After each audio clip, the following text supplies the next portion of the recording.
We'll check to make sure the YouTube stream actually fires.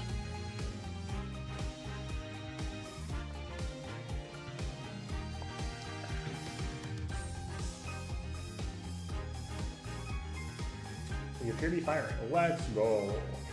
Okay, cool. Let's get it, folks. Hello, folks of the VODs. I'm Essel, and welcome back to Apollo Justice. Oh, are we resuming the trial? For some reason, I thought we were going to investigation day. Oh, let's dig in then, folks.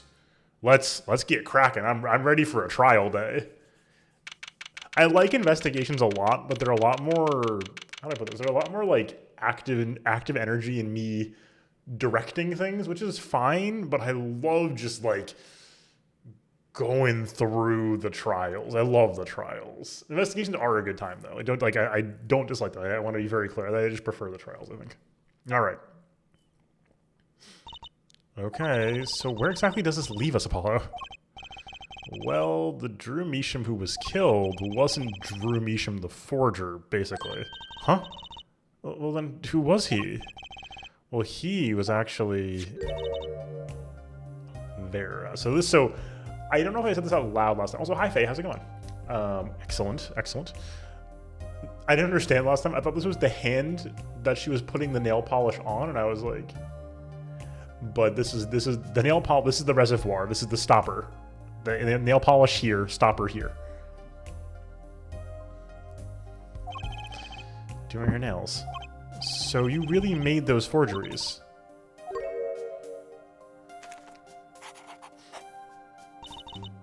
Yes, for father. I know I was wrong. Can you tell us how it happened? How old is she now?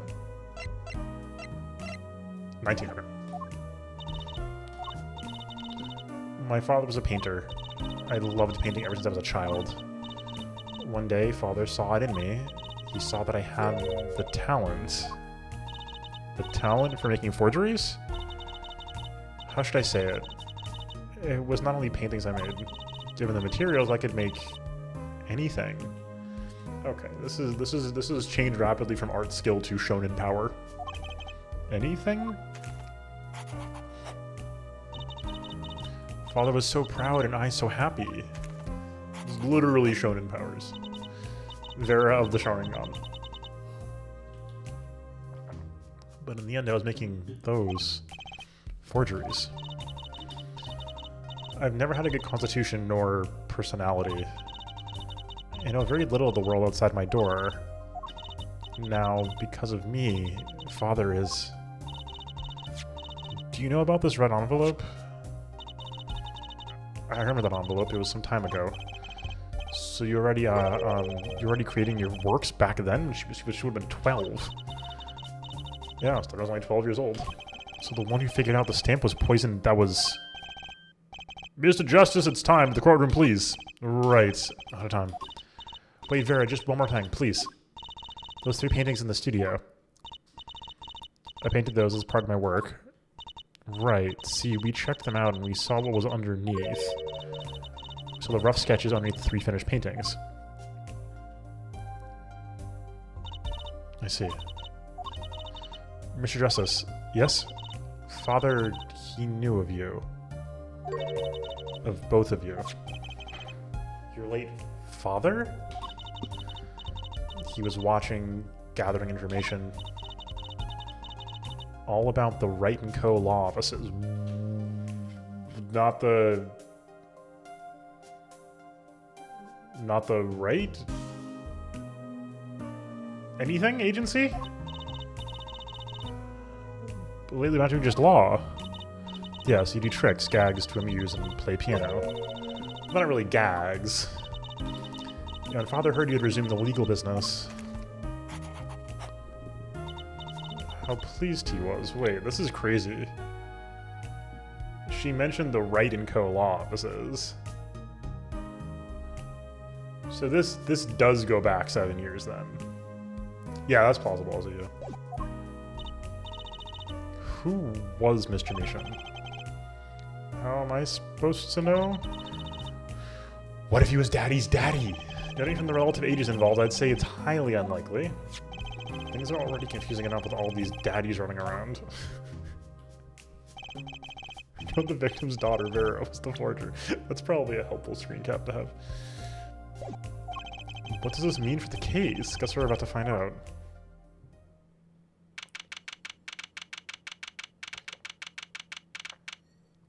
All right, here we go. This is kind of insane. Court is now back in session. Vera seems pretty tense. She's pressing me chewing her fingernails clean off. She just put nail polish on. Begin by telling us how it all worked.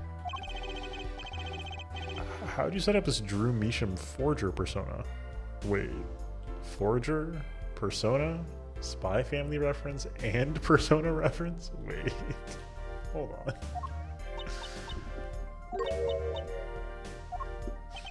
There's that stare again. She's drilling more holes into his head. I know it's hard for you, but hey, he's a handsome guy. What's hard? Very well, miss, if you would. Did you really make those detestable forgeries? Perhaps you'd rather answer my question. Were you the one who painted that painting, the remarkably similar one?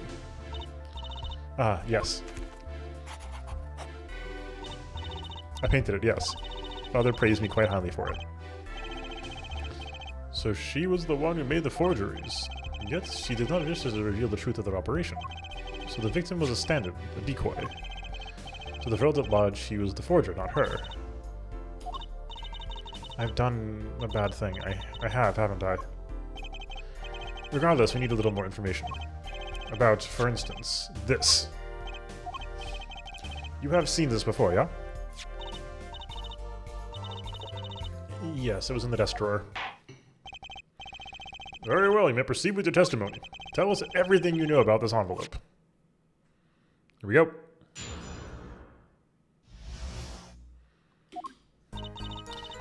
I created things and Father sold them. This envelope came after my first work. That was other than a painting. Father handled the deal, all of it. I received the stamp that was in that envelope. After that job, that we moved to the current studio.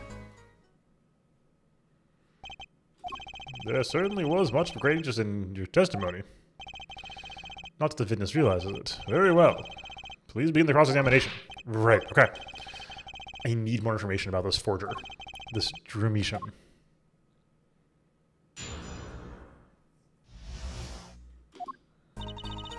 I created things and Father sold them. So these things you were making, you mean paintings? Identical to other paintings, right? The closer they were, the happier Father was. I was happy too. Still, you're quite young now. When did you begin this work? My first painting sold when I was 12. Your Honor, she had no idea what she was doing and was illegal. You see that, little attorney. I'm not here to defend her for the crime of forgery. True. Please, tell us more about this envelope. This envelope that may very well have killed your father. Alright.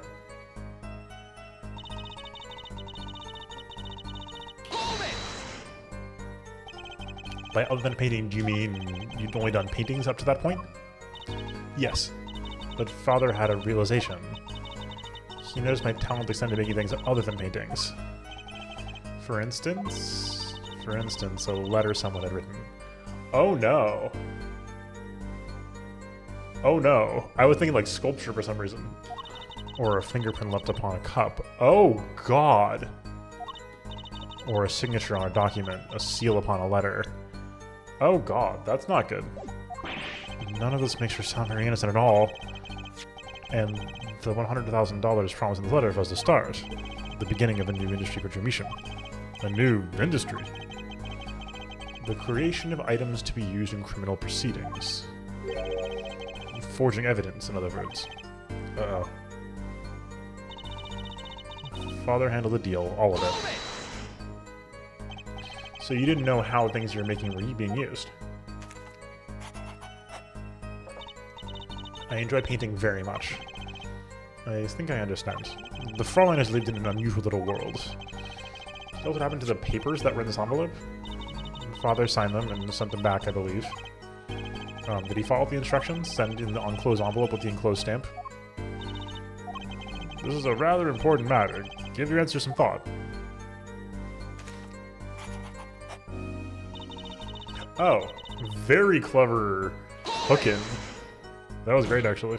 What do you mean you received it? Did I do something wrong? You didn't use that stamp because it was dangerous, correct? Deadly poison on the back? After quinine? A moment, Typhoid. You can't force an answer upon the witness. Now then, perhaps you would tell me, Fräulein Vera. Why did you receive the stamp? Is something wrong? It was beautiful. Ah, you mean it was one of those commemorative stamps? Yes, I think it was. Yeah, this is actually extremely leading, right? As far as I'm aware, at least. So you didn't know about the poison?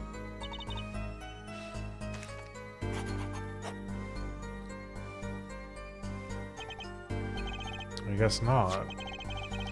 So the trap failed by chance, by mistake, thanks to this commemorative stamp.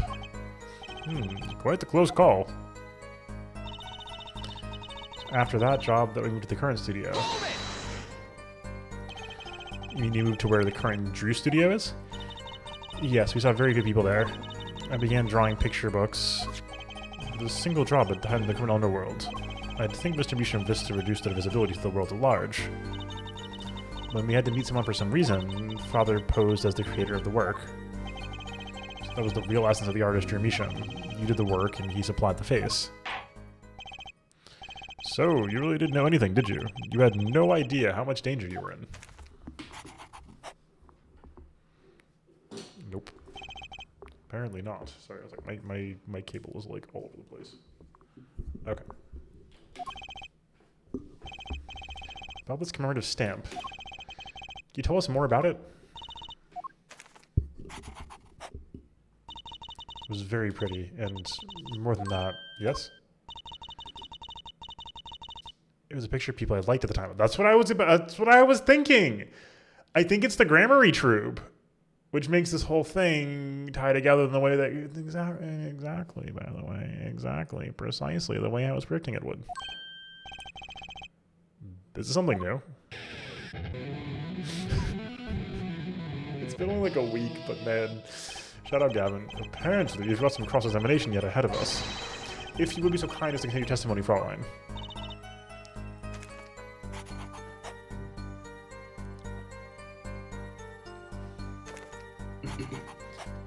Hello, Hydra. Welcome in. I knew it! We're on top of our game, folks. Let's go. Okay. Oh, this is huge. Oh my god. Oh. Also, I love this environment right now.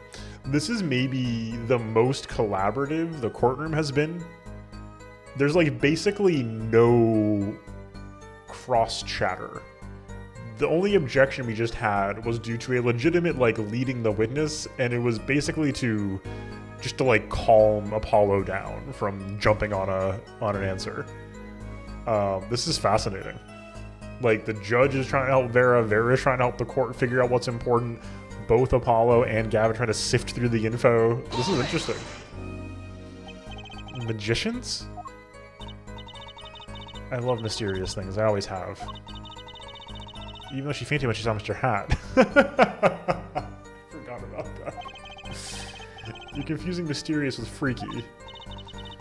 Father took me when I was very young. It was a great magic show. I loved it so much. See? See? Isn't magic great? Fine, great, yeah, sure. I'm gonna get all excited. But the magic troupe we saw disbanded soon after. I was quite sad. Second, sorry, I just need to know my book. Did she just say what I think she said? Magic troupe? No, where have I heard that before? An envelope came after she completed her first job that makes it a letter from her client, whoever wanted a forgery made. Apollo, We're close. We just have to piece together the parts. Yep. Rank this game a solid true C out of 10. We pass it to Mr. Hadigan, absolutely.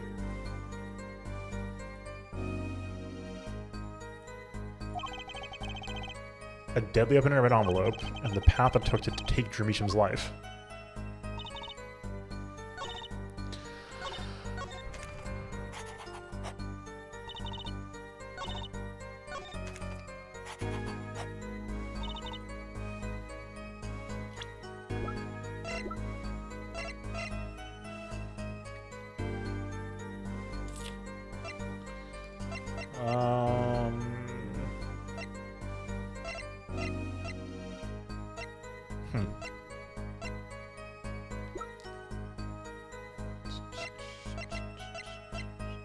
I kind of want to just show her the Grammary ticket. Yeah. Let's go. The magicians you liked. Was it this punch? Yes, exactly. Apollo, they're not a bunch. Yes, yes. The design and writing have to be, yeah. The sort of hitting all cylinders there is critical.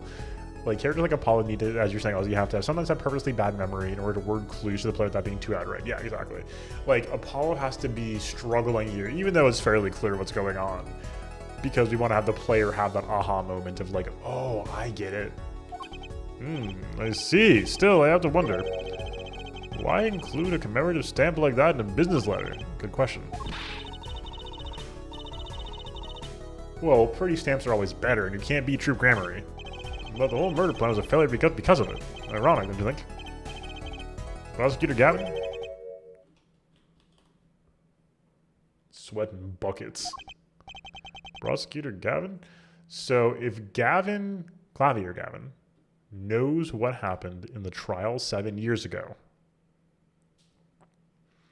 which involved his brother, Gavin the Elder, whose name I'm forgetting right now, Elder Gavin, Gavin Sr., then he knows right now. Grammary? What's with Gavin? Might I ask just one question of this witness? In your testimony just now, you stated this was your first work that was other than a painting.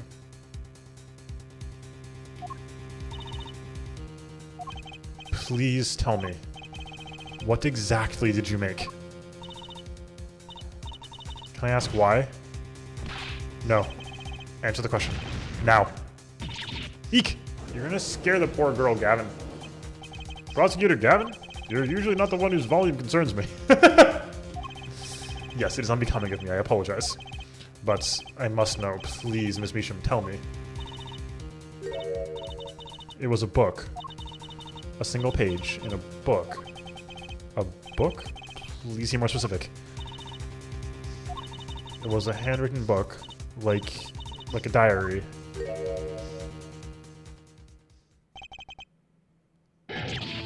No, I don't. No.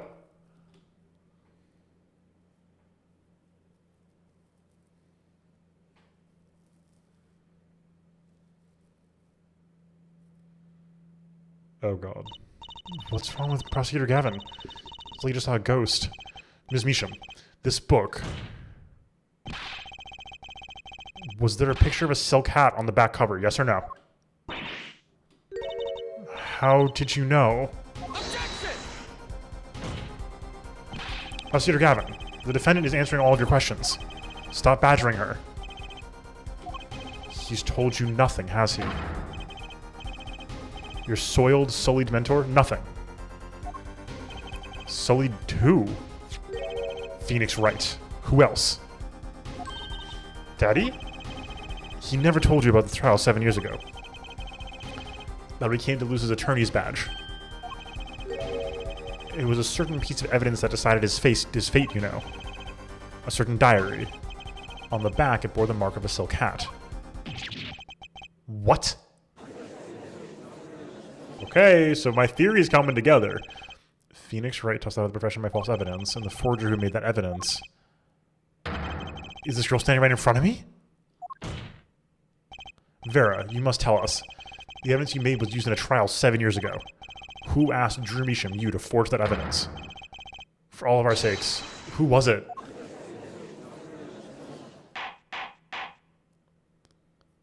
Oh, Judge, don't do this. Okay, okay. We only met once. You met the client? Well, who was it? It was... What's going on with Vera? He's staring at Prosecutor Gavin's face again. Yes, what, there's something about me? I remember clearly. I remember who gave me the book, the diary. Who was it? What? Vera? Wait, what? The devil? Thump? Hoping she's passed out from trauma? What? Defendant Maria Measham. Condition unconscious. Yeah, okay. Whew. Examiner's diagnosis, acute electrical... What?!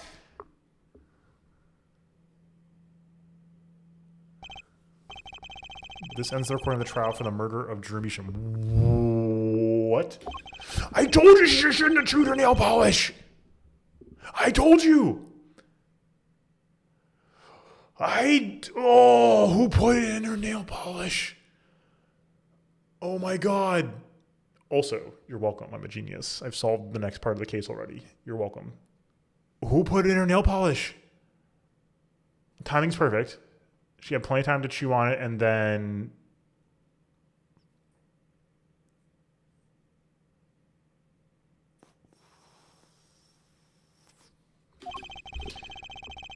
The doses... Oh, okay. But she's in a coma now, probably. Just under the lethal amount. She is currently in intensive care and is not to be disturbed for any reason. Yeah. Okay. A very simple case at first glance, until it finally began to show its true colors. The long road to the truth takes us to the record of another trial. Is it happening? Also, this is... Was this music from way back when? Let's go. In some ways, that was the starting point of it all. Oh, and that is where we must go. I knew. I was like, hold on, A1 music. Oh my god, we're getting A1 music to find the whole truth. Was this used throughout the series, the trilogy? Well, the good news is it was a quick to be continued, so we're gonna schmoove. Another one. Oh. Trial 7 years ago. Trial 7 years ago. Okay. Oh. Yeah, he had the badge on. Showdown time. Go on, watch carefully. It's not sketchy this time. I lost. It's only a game of poker. A game I've played for a long time. Only lost twice. Who was the first? The man I killed, of course. Well. Seems I found the partner I've been looking for all along. We're a game of cards. Why, yes. Over a game of cards.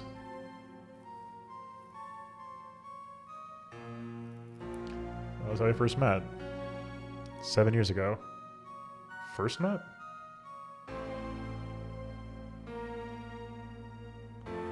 No! Ooh. Oh, they didn't do it. You can't get away with this twice in the same series. Hold on, I'm scrolling back to my screenshots. Holy shit. There's no shot. Hold on, what the hell was that guy's name? No shot.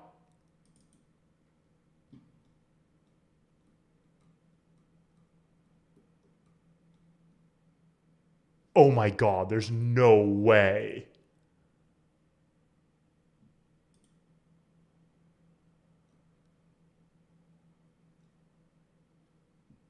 Oh.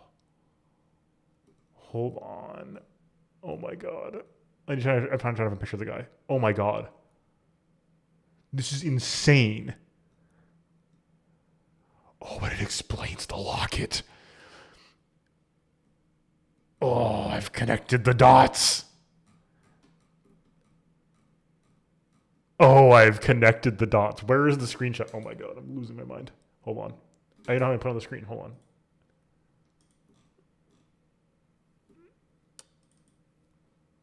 Yeah, the victim in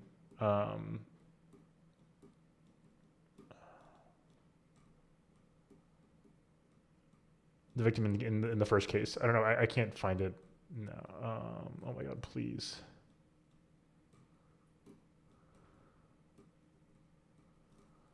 Where? Oh my god.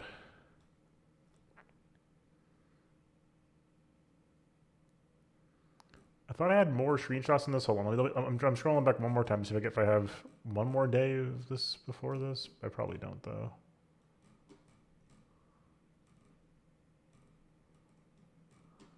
Yeah, I don't think I do.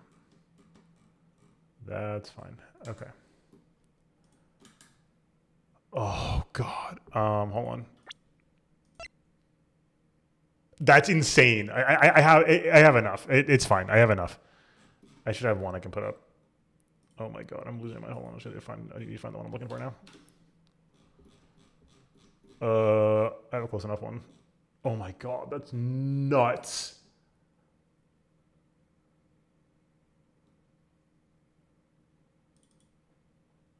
Oh my god. Okay.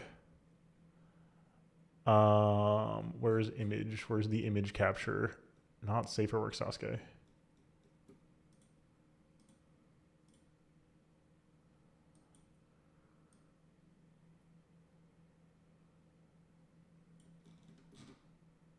I need to clean my screenshots folder. I have too many screenshots.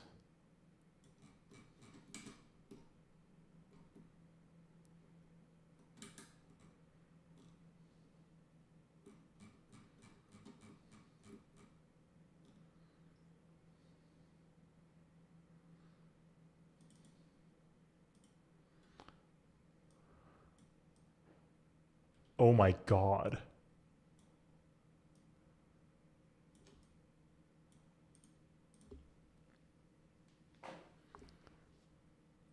That's insane.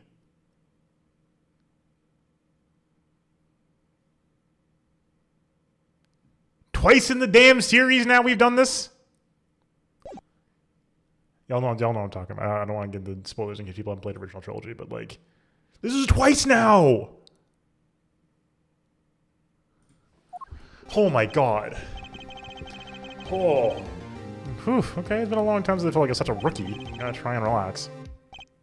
Good morning, Mr. Enigmar. I'm sorry to have sprung this on you so suddenly. See the files from your previous journey only yesterday. Honestly, I'm not entirely sure I'm prepared. Oh, that was Phoenix, sorry. I understand I'm asking the impossible of you. Yes, well, you haven't really told me what happened yet. All we did was play cards, and that was enough. Actually, it wasn't. Trust me. Ooh, morning, Daddy. Ah, I'm so glad you came. You okay, Daddy? They picking on you? I am fine, as always. This old boy is here to help me, after all. That's young man to you. Good morning. It's a cute outfit you have on. Things I first shows today, after all. Oh, I'm sure it is. What the heck is she talking about? Oh, the old boy. Oh, me? Look what he started. Here. It seems fate's clock will make me wait a little longer, at least less than 10 swift minutes remain. To all those who have supported me in life's work, I give thanks. Farewell. Alright, sorry. I should have. What's this? I don't know. I just got over there in the hall. They told me to give it to you. To the old boy in the blue suit with the spiky hair. Okay, they said it was really important. What's this? A memo for you or some such? Not from the looks of it. What is this? Looks like a page from someone's diary? I'll give it a read later. Okay. Oh my god. Nobody paid out to the court record. So it's like a fake suicide note? Body found in a Hollis hospital room, shot in the head. Oh my god.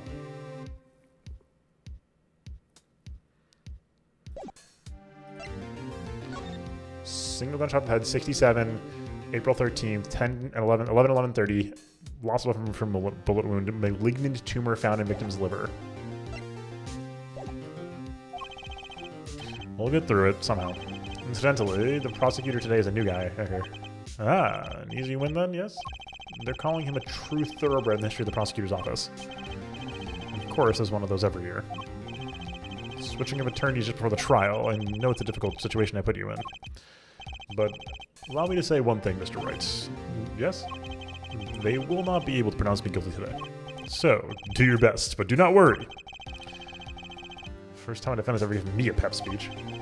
I'll do what I can. I see you do not understand. You see, it will be impossible for them to declare a verdict.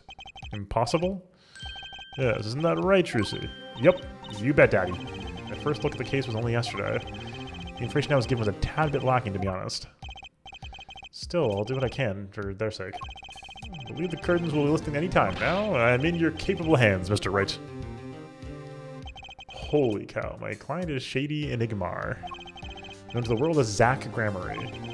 Allowed to have the magician Star Troop Gramarye. His mentor Magnifi Gramarye was a rare breed of magician. How did I not think about this before with the locket? How did I... Oh my god. He single-handedly ushered in a golden age of stage magic until he was shot dead. And Zach Gramarye is the suspect.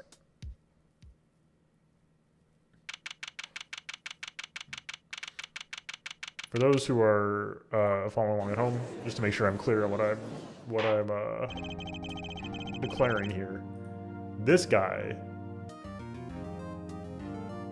is the victim of the first trial. I don't remember if I got his name or not. Regardless of what his name was in the first trial. Smith? Yeah, which I don't know. This is Trucy's dad, Zach. That's why he has the locket. That's why he looks exactly like Shady, who is Zach. But plus 7 years. That's why he plays poker with Phoenix.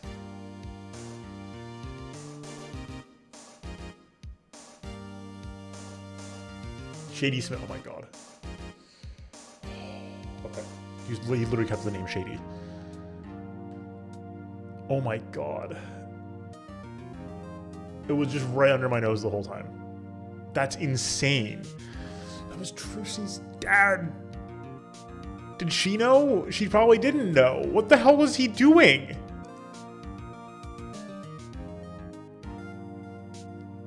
Wait, who even killed him? I'm trying to remember. I forgot. Hold on. Holy.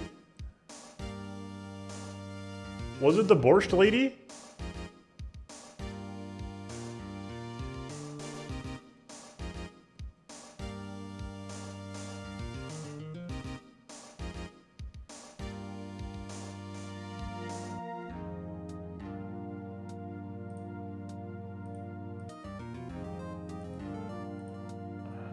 Oh, right, it was Gavin's brother.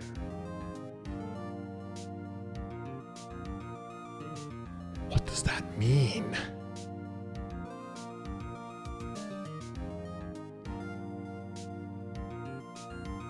Sorry, well, we're too far ahead of myself. Oh my god, the defense is ready, Your Honor. Is the prosecution ready? I was just thinking, is this what all the fuss is about? Bit of a buzzkill, really. Buzzkill? Is this some kind of crime? One of the this is the trial, yeah? Where are the sweaty palms, the pounding hearts? He's so right about this, though. A Gaviner's concert has got 10 times the thrill of this gig's gone. How old is he at this point? Who were you again? Clavier Gavin. I came to get the party started, legally, yeah? Gavin, defense attorney Christoph Gavins? Figures my bros my family's in this part of town. Clavier Gavin, lead singer for the mega hit band The Gaviners. You're out of your league, rock boy.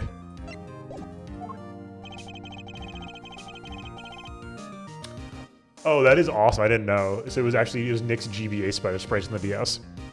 I know what you're thinking. You're out of your league, rock boy. true, my debut single 13 gives hard time for love when platinum overnights. That's just a hobby to me compared to this, yeah? Talkative, aren't you? I like your affected Euro rock accent, by the way. Just getting warmed up. Have eternity right. Perhaps you'd be so kind to fill us in on the case? Achtung baby. Time to call in the opening act. What was his name again? Ah, yes. Detective Gum... Finally! Oh my god. And you are? Hey, you want to call me up here, sir. Name's Dick Gumshoe. Finally. I'm always at detective down at the precinct. It was like they gave it a pass, but not the full treatment for the trilogy. It's a Gumshoe, long time no see. Hey, you. Or did they give it the full pass? It doesn't, Huh? Me? Today's the day, pal. Today I win and you lose. I got confidence in my testing today, see? They resized the sprite, true. What, you normally lack confidence in your testimony? Yeah, detective, this is my stage. Can the antics. Huh? All this hey youing and such. Every port since 3DS cut off top of his hair, incredible. I could care less about your history together. Ugh. Very well, Detective Gumshoe, if you would, please tell us about the case at hand. Happened 6 days back in the general hospital. Okay. Facts are as simple as they come. Here's the crime scene. The victim was a patient asleep in a hospital bed. Killer comes in, puts a pistol to his forehead, and bam, lights out. Them's the facts. It's the same animations, that's crazy. Not so long ago, the victim, Magnifique Gramarye, was a famous man. Ooh, he had the entire country under his magic spell, as it were. Ah, yes, the great magician. He retired years ago, though.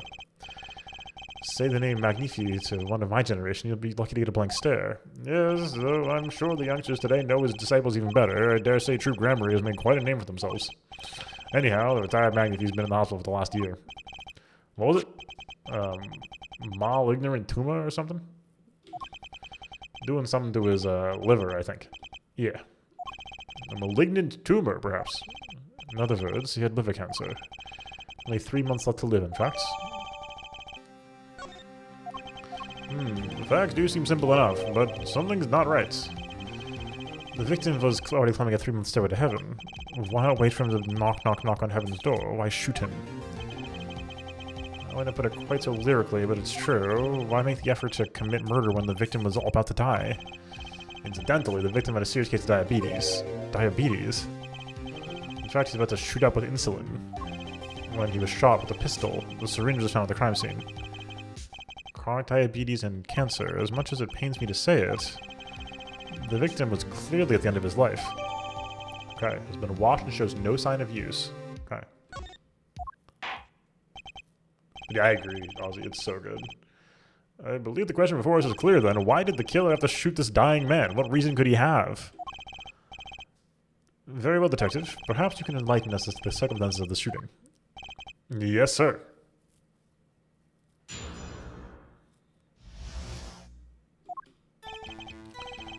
Actually, the victim kind of ordered the defendant to do him in. A few days before it happened, the victim sent a letter ordering his own murder. The defendant did what was asked of him and shot the old man in the forehead.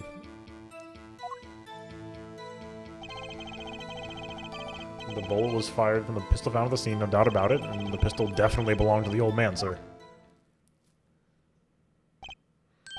What? You're saying the victim ordered his own shooting? Those are the facts. I have here the letter in question. My beloved student Zach, to you I entrust the task of lowering my life's curtain. Oops. There we go.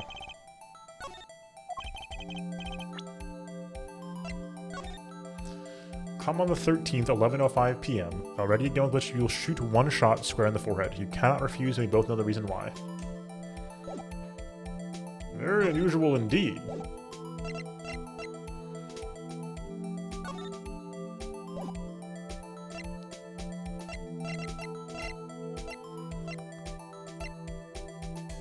Wait, is it?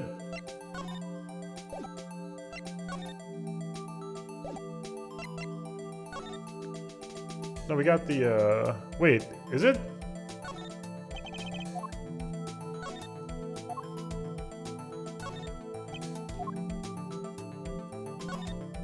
We have a...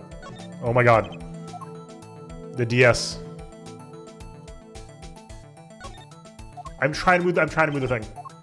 Can I? Oh, thank god.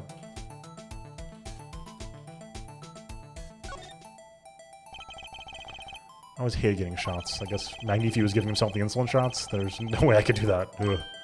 Wait. If Magnifi uses to inject his insulin, why are there no traces of it having been used? Something to keep in mind.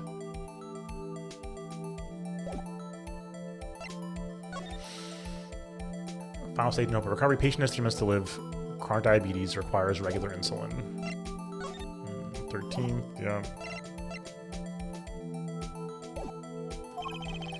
Although, could such a thing as a letter really cause one to pull the trigger, I wonder?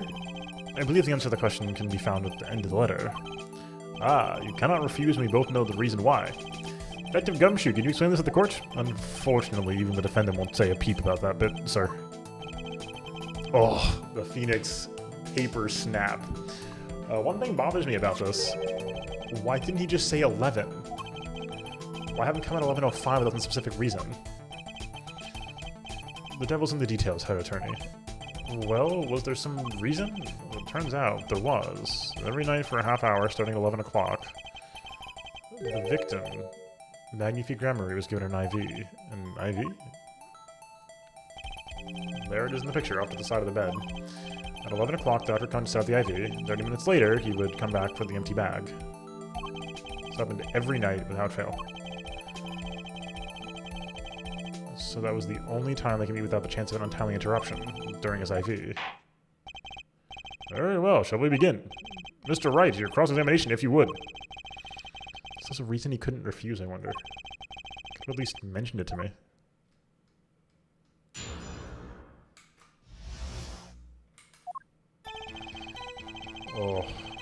Oh, the OG Trilogy music. Actually, the victim kind of ordered the defendant to do anything. So good. Just because he got the letter doesn't mean he went through with it. Oh, I disagree. The victim was indeed shot in the forehead after all, just as he had commanded. Could be a setup, but let's not be in such a hurry.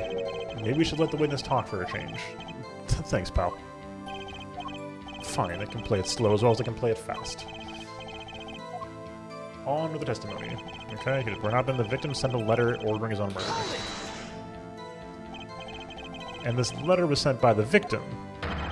There it is, gotcha. You're all mine this time, pal. Huh? I had the handwriting checked out, of course, with the victims, no mistake. Huh, I see. Score one for the boys. Didn't lose, I was just ascertaining the facts. So why am I so annoyed? I was gonna say, this is interesting. I actually had just been playing through some of the beginning of the first game in the OG Trilogy with some friends, and seeing Phoenix here be so confident is awesome. Other than, you know, that moment here. He's been just insanely confident, but a letter ordering your own death, things aren't what they used to be, I guess. I'm not sure that this is exactly commonplace even now, Your Honor. So, anyway, I guess I'll keep going while I'm ahead. The defendant did what was asked him and shot the old man in the forehead. How can you be so sure? Hey, you gotta learn to stop relying on people to do your thinking for you, pal. Learn to think for yourself. Get that noggin cranking. You failed to grasp the concept of questioning, detective. First, we got this letter. It says shoot in the forehead loud and clear. I can see that, but I still wouldn't do it. Well, maybe you need to grow yourself a backbone, pal. You failed to grasp the concept of shooting people is bad, detective. We also found the defendant's pistol at the scene. Traces of gunpowder residue shows that it had been fired recently. Well, Mr. Wright, as far as I can tell from looking at this photo, there seems to be no issue with the prosecution's claim. The photo... Maybe there's something in there I can use. So saying the defendant shot the victim in the forehead? I think there's a hole in the prosecution's argument. Clearly, Mr. Enigmar...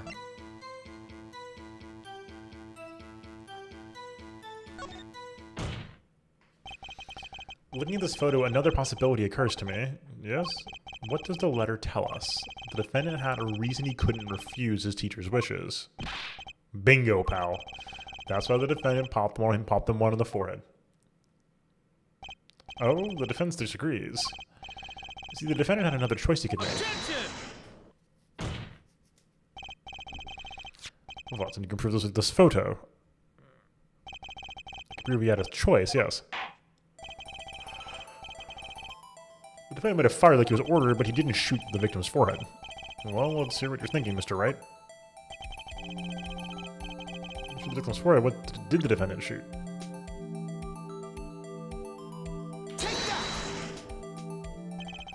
The clown doll? Take a closer look, see? It's been shot on the forehead, too. Ah! There's a hole in its forehead. Yes, and a hole in the prosecution's claim. Huh. I suppose you have the reasons to why he'd shoot the clown doll. He didn't shoot the doll, he shot the doll's forehead. His forehead? Hair forehead? Let's read the orders once more, shall we? You'll shoot one shot square in the forehead, which is exactly what he did. He shot the clown doll square in the forehead, and thus full forehead circle. Exactly. The defense has raised an intriguing possibility. That hole in the clown's forehead, it definitely looks like it was shot. Bailiff, send someone to investigate this matter. I admit I'm impressed, but I expect nothing less. Still, this doesn't mean he didn't shoot the victim. Perhaps he didn't have to shoot a forehead as ordered, but the letter says nothing about whose forehead. This was the only way he had to follow his orders without taking a life. Bullet hole in the clown's doll forehead does demand an explanation. It might very well be a clue, yet Prosecutor Gavin is right. It alone does not prove the defendant's innocence. You cannot say for sure the defendant didn't shoot the victim. So sorry, Mr. Wright. How sad it is to see the mighty fall. How sad it is to see the novice's overconfidence. He doesn't realize just how big this little hole is going to get. Detective Gumshoe, please take this newfound fact into account as you continue your testimony. So what if we shot the clown? You still shot the victim, pal. Look at this straight. You're saying that my client first shot the clown, then shot the victim. Hey, not a bad summary, pal. More of a confirmation than a summary, but whatever. Really more of a confirmation than a summary. Our defense attorney seems pleased enough with himself. Do these people ever miss a chance to mock me? Well, when Mr. Wright's got that out of his system, shall we continue with testimony? No time to gather all the details before coming in here. This testimony might be my only source of information. Better pay attention. And read this letter carefully.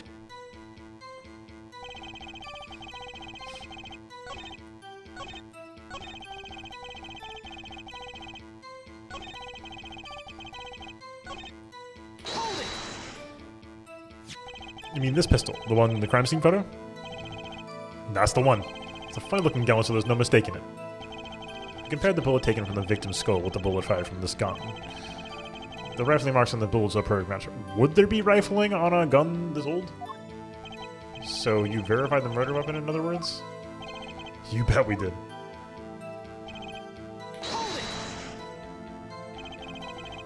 Why are you so certain? What pile of sand has your head been stuck in all this time, pal?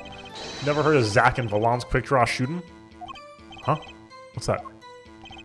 One of the defendant's specialties. Zach and Valon stand either side of a girl, and then they shoot. But the bullets don't hit her. Instead, they hit everything else on stage. One of the pistols they use in their show, and got a great design, huh? Kids love it. Many boys and girls are on the police because of that pistol, I hear. You know, that would explain a lot about the police force. Sheriff Graham Marie stopped doing that a while ago, and the old man held onto that pistol ever since. The court would like to see the pistol in question. You got it, sir. Here she is. Well, this is truly a blast from the past. It's a stage pistol for magic shows, see? But it can fire real bullets. It looks so much bigger in real life than on TV. Yeah, but it can only hold one round. Yeah, that's what I was looking for. By the way, the pistol's firing chamber is empty, and it shows traces that have been fired recently. So were any fingerprints found in the gun? Unfortunately, no. Of course, the defendant is known for wearing gloves. So we might say that a lack of fingerprints is, in fact, a fingerprint of its own. Ah, intriguing point. Well made. Whoa, whoa, whoa. Not well made. Not intriguing.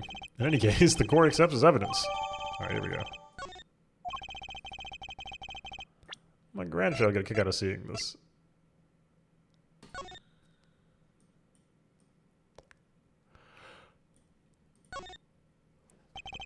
Look closely, you can see how the pistol's made to bend here. It's a one-shot only model, and I guess this bend is where you load it.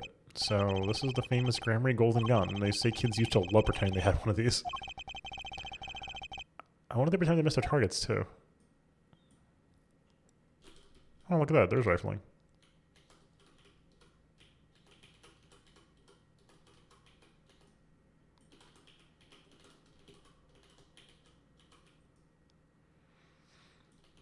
Weird that we only checker on that one side.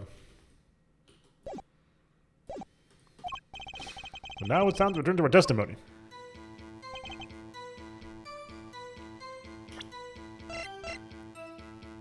Objection!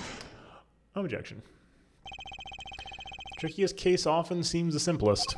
Prosecutor Gavin, you missed the bullet hole in the clown's forehead. If you hadn't missed that, you might have come to a very different conclusion. Understand? Yeah, but like I just said, pal. After he shot the clown in the forehead, he went... Nothing of the sort to the victim. The pistol proves he could not. The murder weapon? How? It's quite simple, Your Honor. It's quite simple, actually. The pistol only holds one bullet at a time. Ah! If he had shot the clown in the forehead, he could not have shot the victim, too. Yark! Objection! That's not a contradiction, not even close. All he had to do was reload the pistol after the first shot. Objection! Oh, where do you get the extra bullet? They're not so easy to come by, you know. If you claim the defendant had one ready, then prove to us how he got it. Heh, I had a feeling this wasn't over yet. No, this party's just getting started. I haven't proven anything yet beyond my good looks and startling record sales. And utter lack of humility. What's this? It seems that the prosecution has another witness prepared. Like I said, head detective, but just a warm-up act. Ugh. Now that the audience has gotten a taste of us to come, they're ready. Ready for what? For my decisive witness, of course. The witness who you will find can prove one thing for us. That it was Zach Grammary who shot the victim in the forehead. Very well. We will pause for a 15-minute recess. Might be my lucky break. I'll need that 15 minutes to talk to my client, Zach. Court is adjourned. Another to be continued. Dang. We're schmoovin' tonight. These are reasonably sized chunks.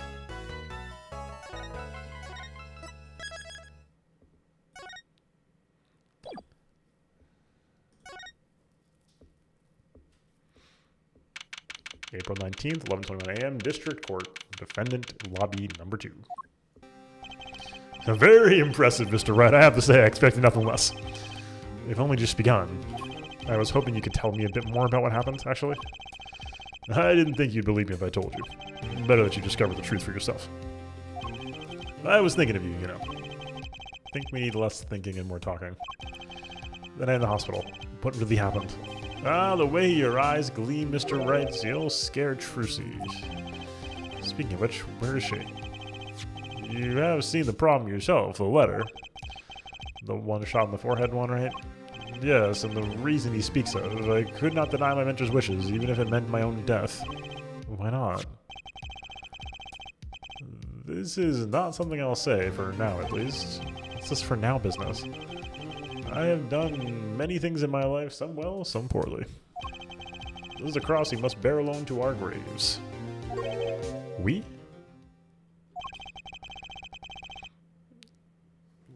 Whoa. What? All that with the night of the incidents? Finally, this guy sure knows to take his time getting the important stuff. Of course, I had no intention of shooting my mentor. I snuck into his room that night at the appointed time and found there upon his bedside table 2 pistols. 2? 2? Yes, the one I had used on stage, and the one that had been used by my partner, Roland. Over the Zach and Valon's quick draw thing. My mentor had the look of one sleeping. I stood by his bedside, hearing only the light sound of his breathing. I took the pistol into my hands. I cannot deny that my resolve faltered then, for a moment. You faltered? You mean you thought about shooting him? Recall there was a reason I could not refuse his request. His last such request, though not his first. Oh, interesting. So there were other requests you couldn't refuse before. To be honest, I have not always been steadfast, and I fear I brought pain upon Trucy.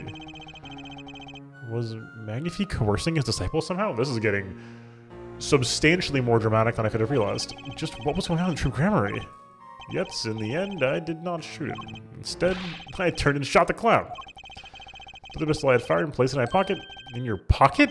I believe if you examine the bullet in the clown's head, you'll find it to be different than the one in my mentor. What were those called?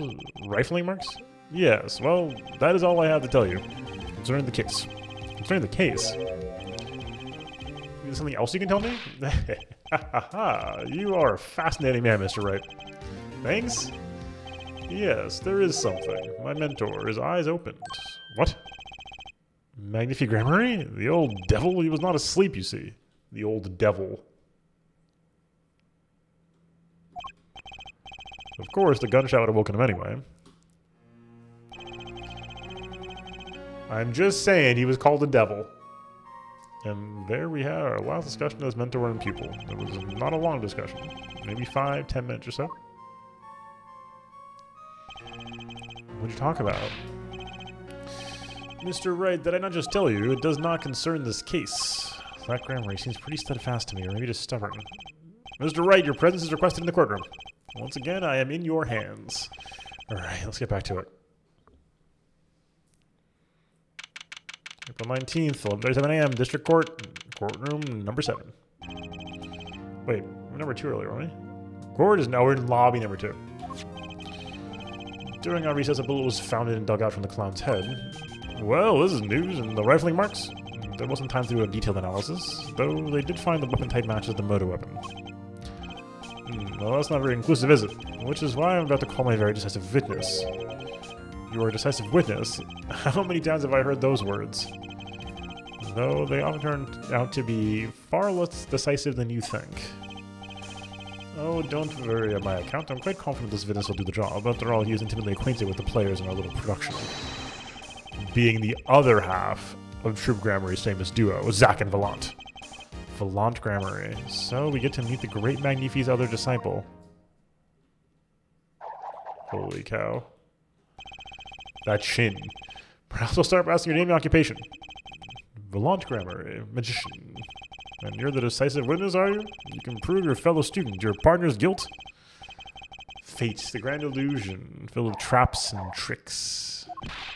Wait, the shooting took place in that hospital after 11 o'clock at night. If you're a witness, does that mean you were there that late?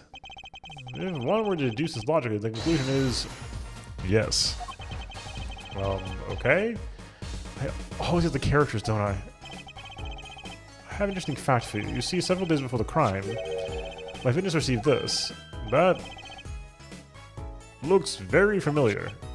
Wait. That's the same letter Zach Grammary receives. Yes. Or perhaps I should say ta-da. Order, order, order. And what does it say? Surely not the same thing. Also, there's no way Valant aged that much in 7 years, right? Perhaps you should see for yourself.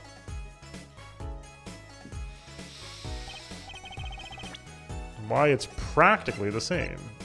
37.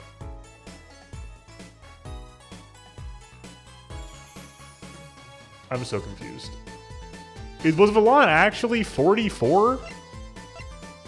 17, look at that.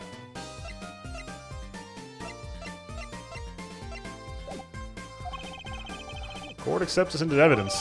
90-second letter into the court record. This is most unusual. Exactly what was going on with you folks? What exactly was your Troop Grammary up to? By which you mean? I'm just having trouble envisioning a man who would ask his students to kill him. Both of them, no less. Just my opinion here, Judge, but from these letters, I'd say he was coercing them, not asking them. We walk the magician's path together, and in so doing, share much of our lives. When people are so close, there is strain. Warping relationships, you might say. Yeah, this has nothing to do with the case at hand. By which you mean you're not going to tell us. Which makes me wonder even more about there's a reason they couldn't refuse.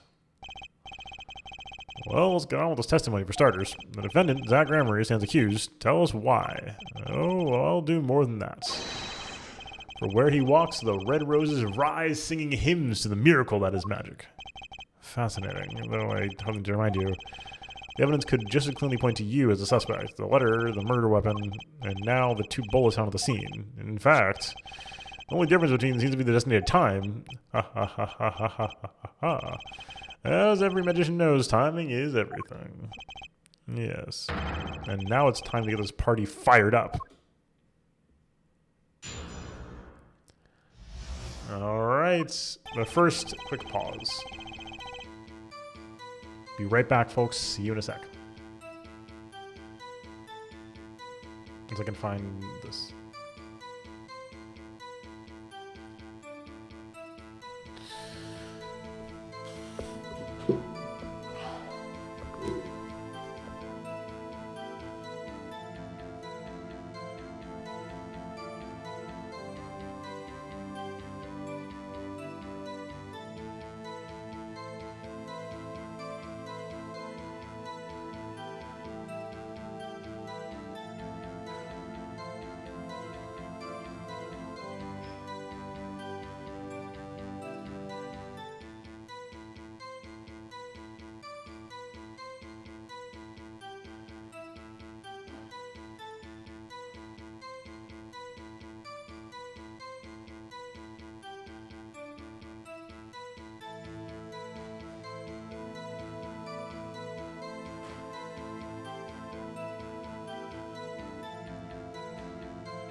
Alright, thank you for the patience, folks.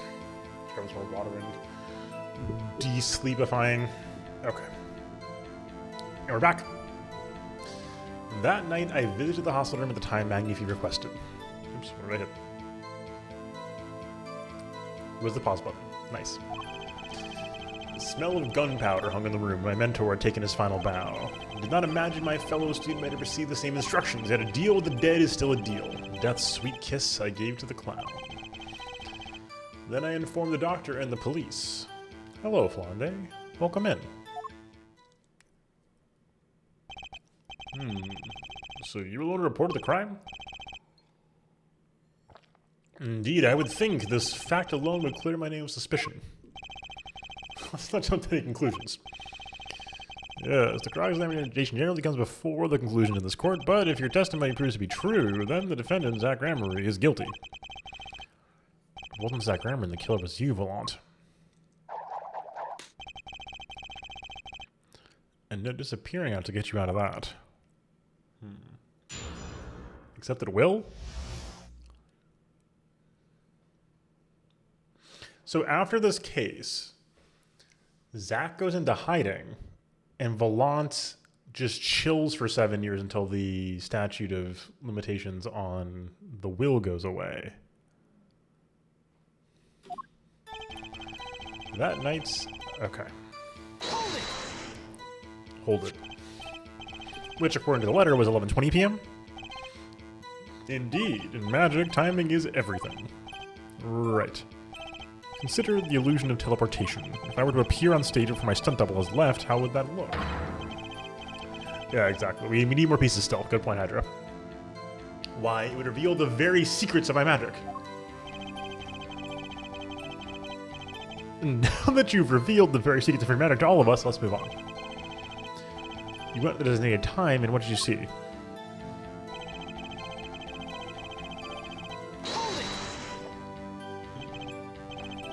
So you weren't worried for your own safety at all? I mean, you smelled gunpowder, yes? What if the shooter was still nearby? There's that sweaty Volant one. Again, I did not consider this, to be honest. It is forbidden for a magician to have a good imagination. That's a great question. He's in the witness booth. How is he spinning the cane? I don't know. Really? Is Magical all about illusions and imagination? How about this? You were the shooter, which is why you weren't afraid. No, you were the one imagining. It is forbidden for a lawyer to have a good imagination. The witness will refrain from pausing so suspiciously before responding. Why is the judge so on the ball in this case? My forbidden imagination is starting to imagine things.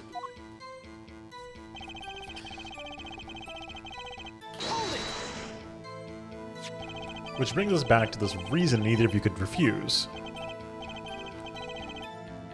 So it does my partner, he did not refuse.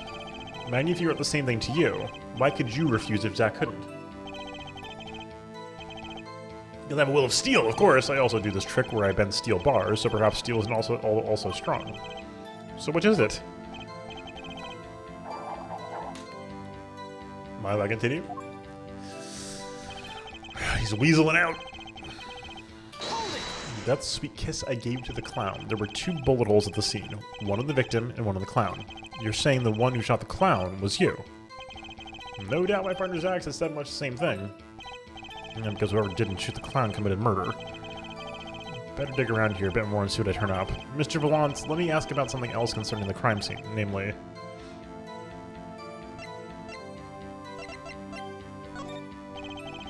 how many pistols were there when you entered the room? By which you mean what precisely? 2 pistols were used in the Zack and Volant quick draw shoot 'em, right? 1 for each of you. You are well informed, yet only one of my old friends sat in the hospital room that night. What did Zack tell me back in the lobby? Of course, I had no intention of shooting my mentor. I snuck into his room that night at the appointed time, and found there upon his bedside 2 pistols. Yet took one, placed in my pocket.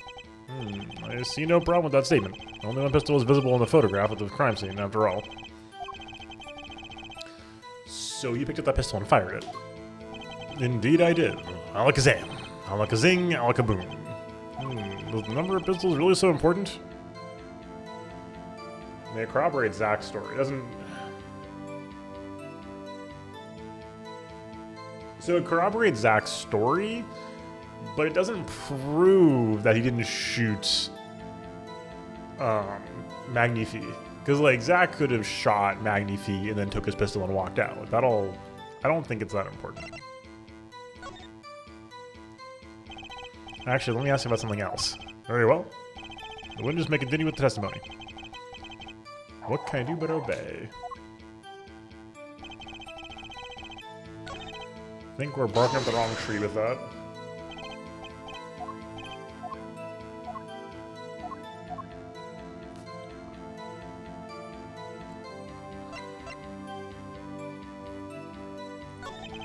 Where's your pistol? You need a bullet. Where was the bullet? Entered the room and took the pistol in my hands, and the bullet was already loaded, ready to fire any time. Magician is always prepared, you see. Prepared for one never knows when a miracle will be called for. Magician always has 7 doves in his pocket and a white rabbit up each sleeve. Clearly we're dealing with the professionals here. Is this bullet that was loaded in the pistol really so important? No, I don't know now. I didn't think so. I don't think so.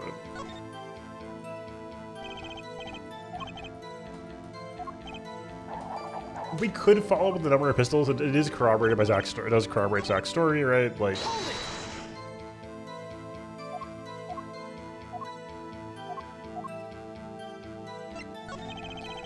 where exactly was the pistol when you entered the room? Atop a small bedside table it was. So to say, here I am, take me into your hand, pull my trigger, shoot him. The victim clearly wanted to be shot, but why? Perhaps he wanted to go out with a bang? We will never hear the truth from his lips, so all we can do is guess. So, small bedside table. That does corroborate this, yeah.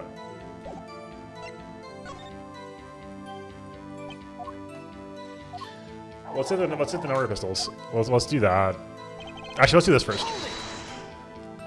Alright, so you informed the police. What'd you do then? What do you suppose I did? Use my magic to levitate my mentor's corpse, perhaps? I don't know, that's why I'm asking.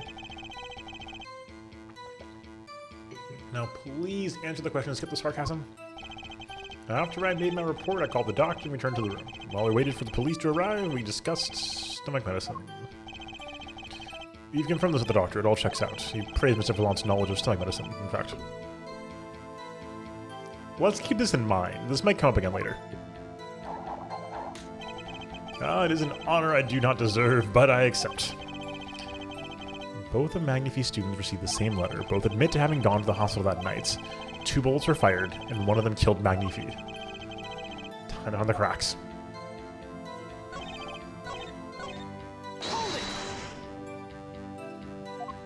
Alright, I'm guessing this might give us like an extra...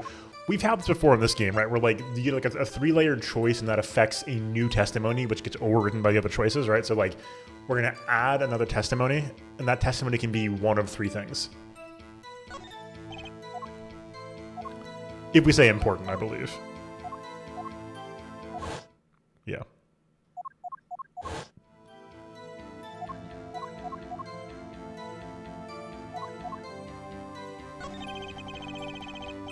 The number of pistols is quite important, Your Honor. Very well. Yeah, okay. This is a really good mechanic. Well, what can I do but obey? Like, there's some stuff like this that happened like in the first trilogy that was not as transparent, right? Where it was not as clear what was happening with mechanically.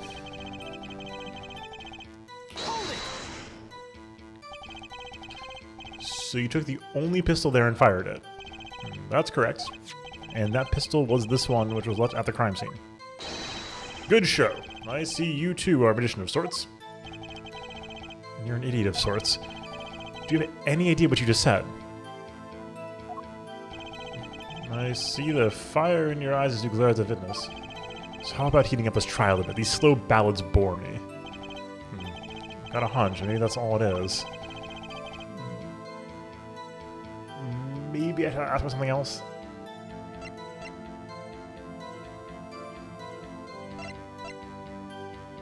What?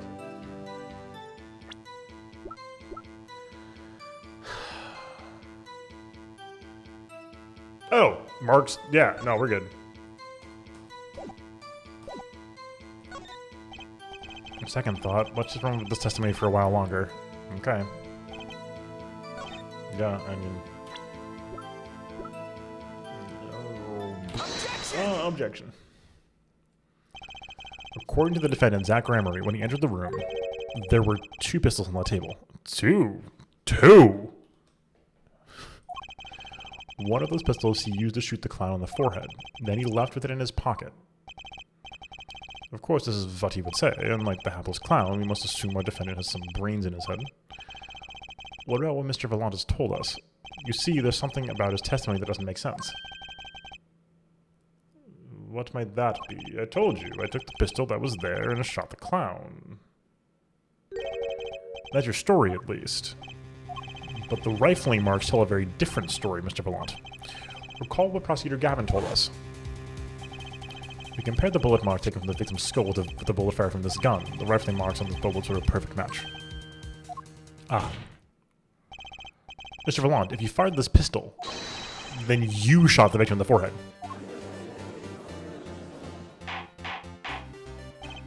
Order, order, order! Well, this is all rather sudden.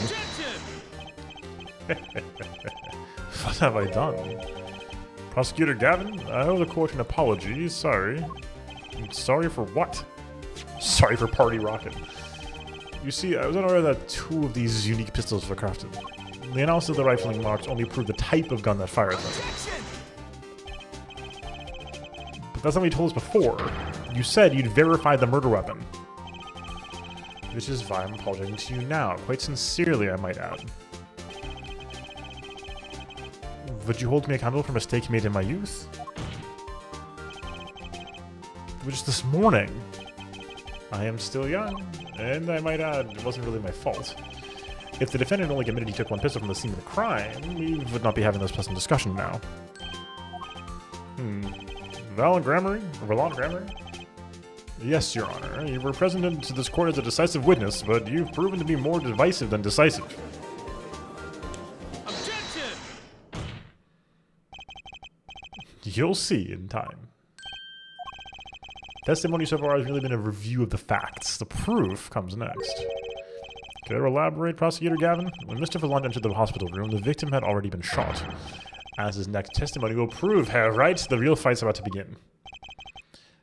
Bring it. Very well. The witness will now testify to the court. Help us determine who shot what.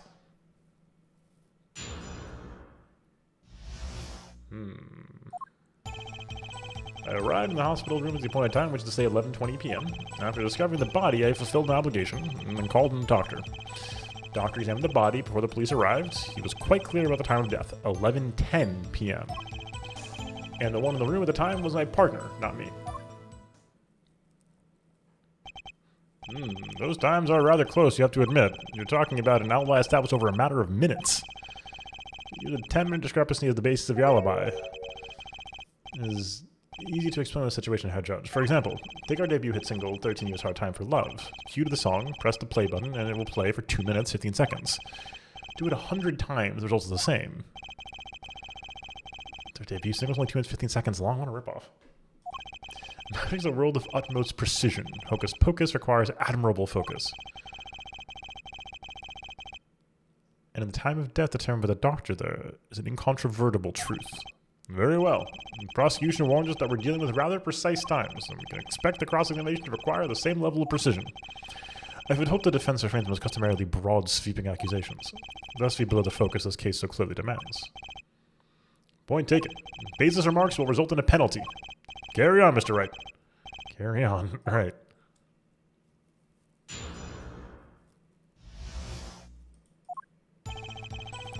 Hopefully this doesn't mean we get punished for pressing. Find out that 11:20 p.m. Can you prove this when you arrived? Alas, such a feat may be beyond even the great Valent, for there was no one in that room but Magnifi, and he was departed after a fashion. I have your defendant Zach Grammy's sworn deposition. I snuck into his room that night at the appointed time. It was 10 minutes before I left the room. Victim was still alive. Time indicated by this letter to Zach was 11:05 p.m. exactly, which means the witness could not have entered that room before 11:15. Okay. Because his partner was still in the middle of his crime.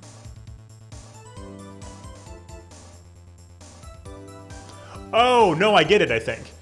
Okay, hold on. So we get the case against Zach dismissed using false evidence, and then... So Valent... Okay, hold on. I'm connecting the dots. Hold on. Let's connect the dots. Where's the Pepe Sylvia? Hold on. Okay.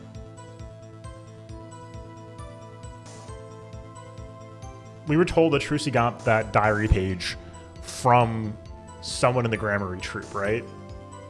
I think we were told that at least. Let's assume, for my plan's sake, Valent orders the forgery. He also orders a forgery of his own... Because, like, if he's ordering forgeries, maybe he ordered a forgery of the other thing, too, of the letter. So that's also an option. Regardless, the plan now, however the letters turn out, the plan now, find Zach innocent, get Valent suspected or found guilty of murder, get the case thrown out due to forged evidence. Valent walks. Zach goes underground because he's... I don't know. I was cooking, but I think I have something there. I see someone did their arithmetic homework. How's it going, Seifel? I'm trying to cook right now. I'm trying to cook. Also, if I got your name wrong, I'm sorry. Hi. You see, the defendant himself can corroborate the witness's testimony. Does that all make sense? Sorry, I got so lost in the sauce. Okay. 10 minutes before I left the room, and the victim was still alive.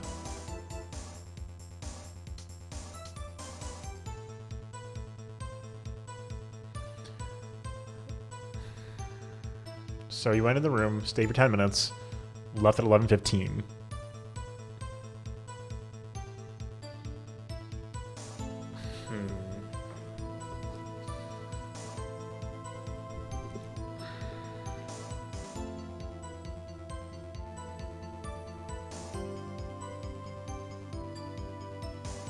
I think so. I think that's not a problem. I don't see any problem with that testimony. If you say so, let's continue, shall we? Sometimes the most magical thing of all is the truth. Okay. Walking on a murder, and the first thing you do is shoot the clown. The disciple does what the disciple must. My mentor's request, without reason, had caused for me a surfeit of sorrow. Where would I, Volant, be now without him? May the soul of Magnifi the Great find greater peace above. This I muttered to myself as I pulled that lonely trigger. In any case, I believe there's nothing more than what we have already learned. I'm still waiting for one of those right moments, Herr Attorney. Not Herr Forehead. It reminds me that baseless remarks will earn penalties. Proceed with that in mind. Yes, Your Honor. What a pain this turned out to be. I don't think that's it. The doctor examined the body before the police arrived. Okay. The doctor say anything concerning the cause of death? Well, yes, I believe he screamed, "My God, he's been shot in the head." Doesn't think a doctor noticed that. I probably would have screamed the same thing. That would depend on the requiem that arose in my soul at that horrid sight. What happened to good old-fashioned investigation? He's incredible. In any case, I believe there's nothing more than what we have already learned. I'm still waiting for one of those right moments, Herr Attorney. Yes. We're aware.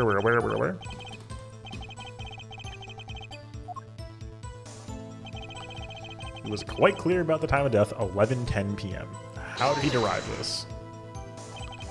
I don't think him stepping out of the limit to say I have some doubts about this. How could the doctor be so precise with the time? We do usually only get an estimated time of death, true. I'm not sure I've heard of a verified time of death. Magic revels in making the complex appear simple, but reality is the opposite. What appears complex in this case is a matter of subtraction. I see the person who has done their arithmetic homework. The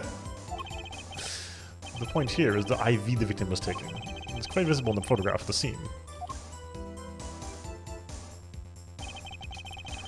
Recall what we have heard earlier about the victim Magnifi Gramarie's schedule. Every night at 11 o'clock, Magnifi took an IV drip for 30 minutes.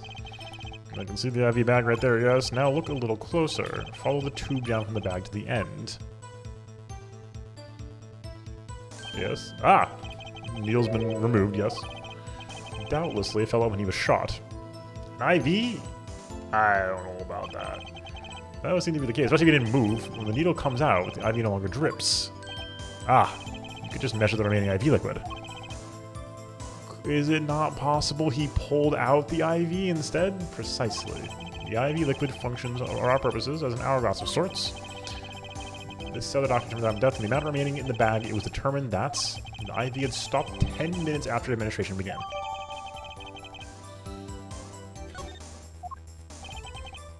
And so it was. When I, Volant, entered the room, 10 minutes had passed since that horrible crime was committed.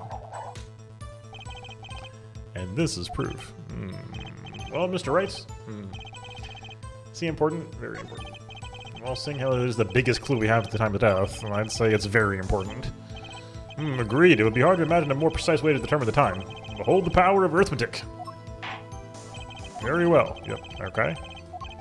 Sometimes the most magical thing of all is math. Is the truth. Reaching out to the truth, anybody? The water of life springs not eternal. The remaining IV liquid proves my innocence. Did you notice the IV by yourself by any chance? When I first entered that room, the stench of gunpowder assailed me. Next, the mark of death upon my mentor's forehead. Then his left arm did I spy a rose drooping and wilted. Its thorn, the discarded IV needle. Knocked from the vein by the force of the shot, luckily for you. If that IV had not been there, you might be a suspect. It'd be good. It'd be good. We should do it, maybe. Indubitably so. I might say it's thanks to my lucky color. Your lucky color? Indeed, even today I wear it proudly upon my suspect self. Sus. For always, not fail, brings me luck. Why, when Zack and Volanta won their first Magician's Grand Prix, the Grand Prix. Yes, the 1 Elbow Association of International Magicians. I was adorned in this attire then too, in our trophy, a bust. Oh, what a day that was. This is one trend I really know what it means. God. Oh, man. No, we do not, folks. No, we do not. God. Nobody needs to... I'm hoping this is somewhat self-aware that we know that Turnabout Big Top was not the series' finest moment. My lucky color, yes indeed, and then IV too, I say. I think 'twas hewed especially for me, Valance. That does seem to be the case, indeed. Well, Mr. Wright, any thoughts on this testimony? Valance really is happy with himself. Okay, how about this lucky color testimony?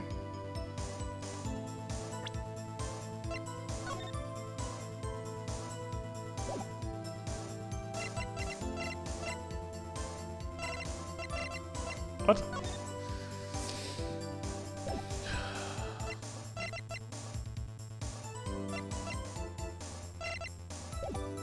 Are we sure that's the same color?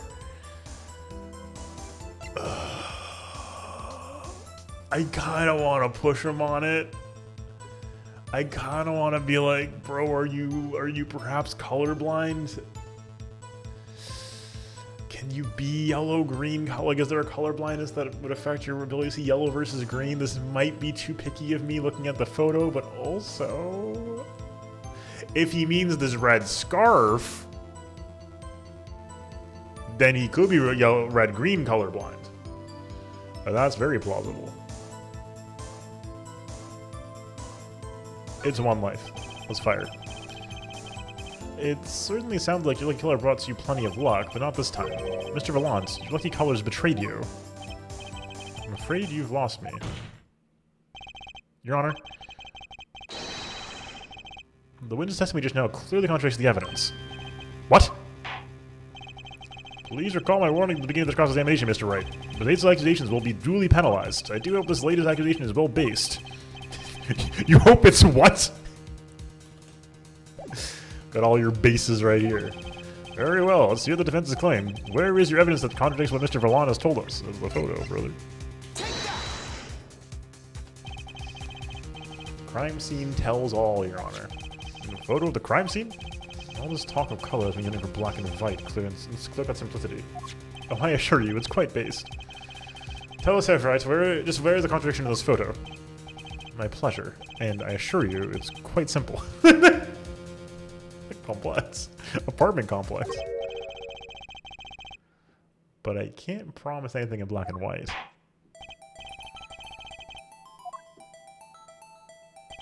What in this photo contradicts the witness' testimony? Bingo.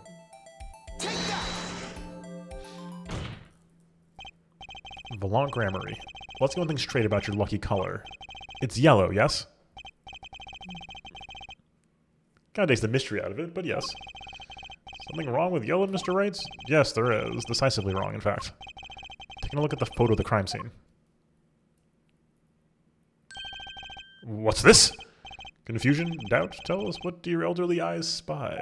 Even my elderly eyes can see a problem here, Mr. Volant. Look at that IV. Oh, it wasn't colorblind. He swamped the IV bag.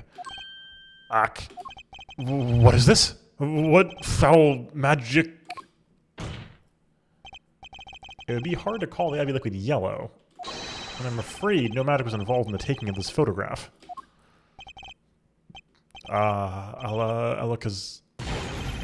Alicano! Oh my god, he summoned a... What?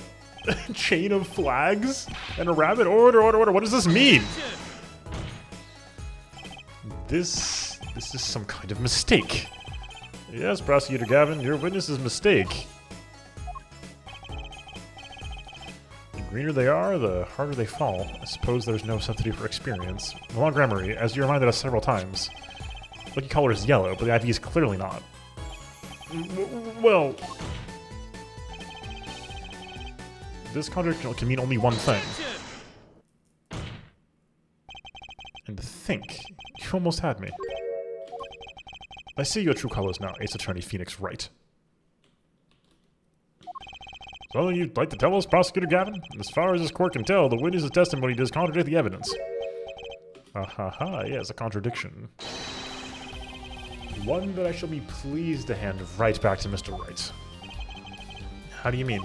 How? Because the witness has made no mistakes. I agree at a glance that the liquid does appear sort of greenish yellow, but I assure you the liquid itself is quite yellow. Yellow liquid? How can you say that? As far as I know from this photo, it's green. Yes, what color is the IV bag itself? The bag? I mean the plastic bag and the hook? It looks like a, I want to say light blue? Precisely. Figured it out yet?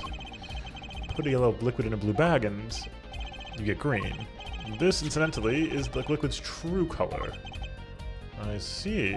Your explanation does add the ring of truth to it. Wait, but that... Volant shouldn't have known that. Yeah, Volant shouldn't know that then, as I thought. There's no substitute for experience, Prosecutor Gavin. What? You may tell a good tale, but you've just proven something rather grave, for you, that is. Grave? Look in the IV bag is yellow, yes. But how did this witness know that? It's quite unnatural when you think about it. You did think about it, didn't you? Ah. Ugh. Your Honor, the defense requests an explanation from the witness. At the scene of the crime, the IV liquid appears to be green. So let me ask, how did the witness know the IV liquid was actually yellow? Alakazong? Get him? Get him? Order, order, order. Mr. Wright, you will explain this at once. The witness clearly knew the color of the IV liquid, so I'm sure it means something, but what? I can think of only one possibility, Your Honor. The witness, Volant Grammary, has testified that the IV liquid was yellow because... it looked yellow. You know, Hydra, when you put it like that, it looked yellow, you've seen it before, he knew the IV liquid's color. From the facts before us, the answer is clear. The witness knew the IV color liquid was yellow. Why? Because he'd seen it before. Not inside the blue bag we see in the photo. He saw the liquid by itself in a clear, colorless bag. I suppose he would have had to. Yeah, Nick being this experienced here rules so hard. It's so much fun to see him, like, super confident. Like I was saying earlier, like, he's just exuding confidence. He's still tired with these insane witnesses, and he's, you know, flummoxed by that. And he's not, like, perfect, but he's really confident. I'm still not clear as to what all this means. Ask yourself, why would he know if he didn't work at a hospital? That's where you'll find your meaning, Your Honor. I'm afraid I find nothing, so what if he knew the IV liquid's color? Leave the getting excited for absolutely nothing to our teeny bopper fans, yeah? The IV liquid is the only evidence proving the time of death, a 30-minute hourglass with 20 minutes worth of sand remaining. Your claim, Prosecutor Gavin. I remember it well, however, there's a critical difference between an hourglass and an IV bag. Wait, I know, an hourglass uses sand and an IV bag uses liquid? I'm right, right? As much as it pains me to say this, Your Honor, no. Unlike the instead of an hourglass, IV liquid enters the patient's body, at which point, like magic, it disappears. However, what if the amount of IV liquid had increased? You couldn't tell, could you? After all, there's no way of knowing how much went in. Let me get this straight here, right? You're saying the witness watered down the victim's IV bag? Not with water, with IV liquid. That's how you knew the IV liquid was yellow. No, wait. I said wait. How might an amateur such as myself, ask you to perform such a task? Objection! I'm an amateur too, but I can pour water into a cup. Objection!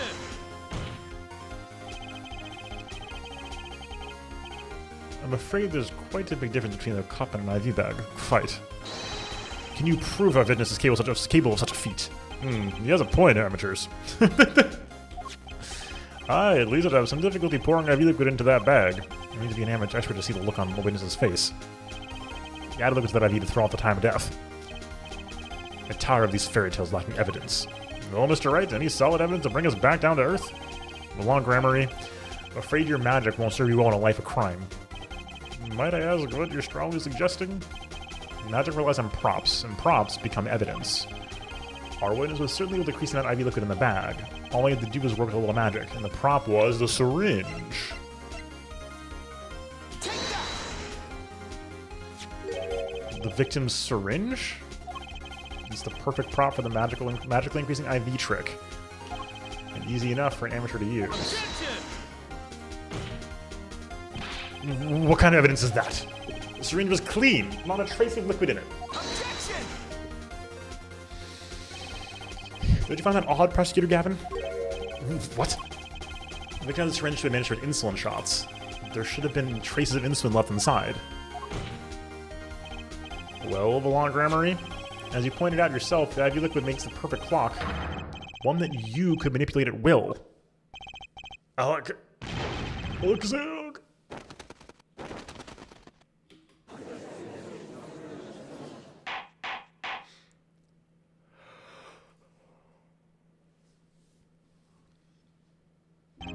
I do believe, well, with this being his first, that the burden of this trial has been a bit too much to bear for Prosecutor Gavin. I'm afraid that all there is a doubt to the amount of IV liquid in the bag, the time of death cannot be proven. And that brings our trial to a close for today. Well, maybe I can squeeze an extra day out of this. Do a little much investigation work. I see there are no objections. Court is adjourned. Oh.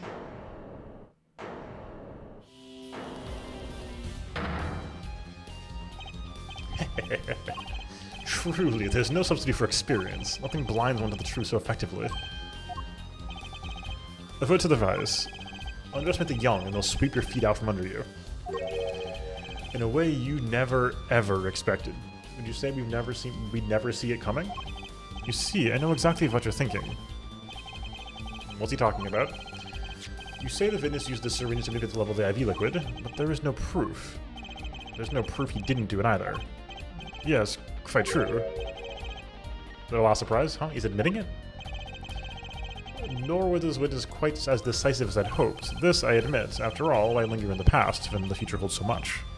You have something in mind, Prosecutor Gavin? Proof, Herr Judge. I have another way to prove my case.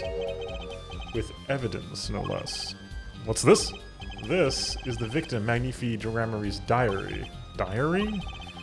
Going into the hospital, Magnifi began writing his memoirs, it seems. The story of his birth, his startling debut, and of meeting his disciples.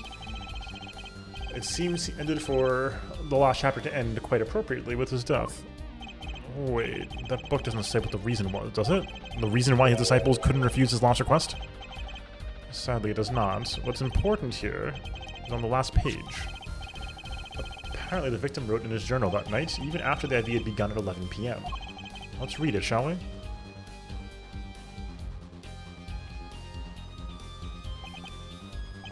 It does appear to have been written just before his death. I'll be right back.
Thank you for your patience, folks. Welcome back. All right. And we're back. Let's do it. This does appear to be written just before his death. All right. The court accepts this into evidence. All right, here we go. Read the very last part with particular care. All right.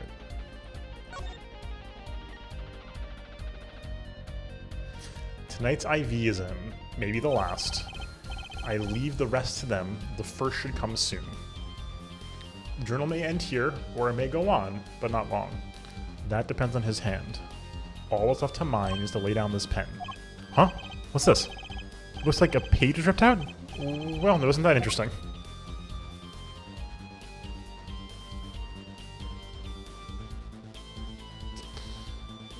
Still cat on the back. Alright.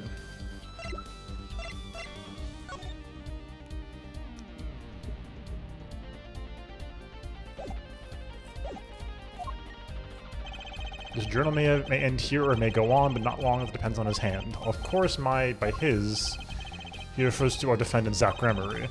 That would make sense, yes. He was the first scheduled visitor, after all. Look what we said before that. The journal may end here or it may go on. It may go on. Magnificent Gremery intended to write again. That is, if Zach Gremery didn't pull the trigger. I see the defense understands the meaning of this. The victim's diary does not go on. It ends. Because Magnifi's life was brought to an end by the defendant, Zach Gremery. Order, order, order. Prosecutor Gavin, are you certain that Magnifi Gremery wrote this? There is no mistaking his handwriting. Well, this does seem to be significant. According to this, Magnifi did intend to continue his diary. Why didn't you bring this up earlier, Gavin? If his diary ended here, which plainly it did, then the one who pulled the trigger was the first visitor, Zach Gremery. Well, how do you like me now, Hairite? Still too green for your taste, He's right about the diary being pretty clear. Still, I find it hard to believe that he'd overlook such an obvious problem with his precious evidence. Well, Mr. Wright, witness's testimony we heard was a lacking, but put together with this evidence, it seems quite sufficient for her case. The diary accepts like this, the trial's over. Maybe it's time for me to show them something? I'm left with no choice but to show my own evidence. What? You have some evidence that overturns this diary? It's not too late to rethink this and avoid more embarrassment. Very well, please show us your evidence, Mr. Wright. Incidentally, you don't even think of showing us this diary I've just shown the court. Now that we've come this far, I hope you have something a little more decisive. Show us evidence that proves the victim continued writing his diary. Well, I mean, alright, I'll be happy to. I mean, the fact that he tore out a page is certainly something, right? But we know what we have to do. Close the time loop, Snake. Hello, Hunter. He really did. He really did that. First, take a close look at this diary. Note a page has clearly been ripped out. What's this? I hadn't noticed that at all. That's why we're still here talking about this. As it just so happens, I have here what I believe to be the missing page. Alaka, I don't believe it! As you said, Hunter. Looking at this page, it's hard to imagine the first visitor that night shot Magnifi Gremery. That's the defense's position. Wait, let me see that.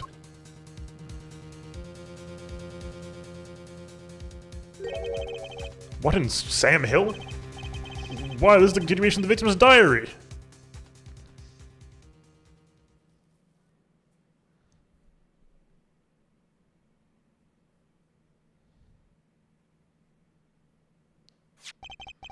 Note the torn edge of the page. It's a perfect match with the torn remains of the last page in Magnifi's diary. Quite remarkable. Would you care to explain what all this means, Herr Attorney? The diary continued after his first visitor came, which means that the victim was still alive after Zach Gremery left, leaving no one to take his life but the second visitor. Flaunt Gremery. No. No! Alaka, oh my god, it will never not be funny. Yeah, exactly. Handwriting 2 matches that on the other pages. This is, without a doubt, the genuine article. We know it's not, which is horrifying. It's what appears to be the genuine article. Now note that Phoenix was pretty charitable. He's like, we believe this to be the missing page. He didn't say it was. Order, order, order. But wait, that's impossible. That old man couldn't have written that. Objection!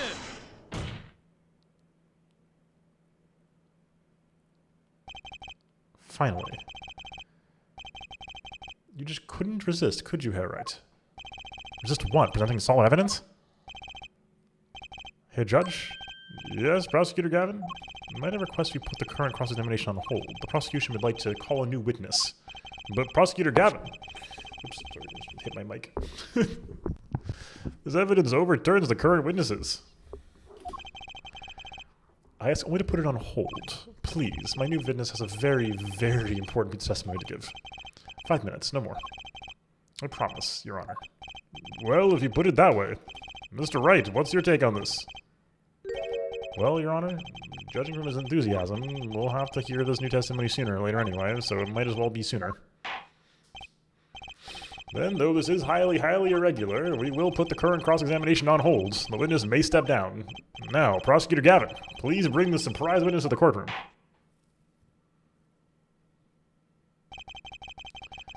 I had a bad feeling just then.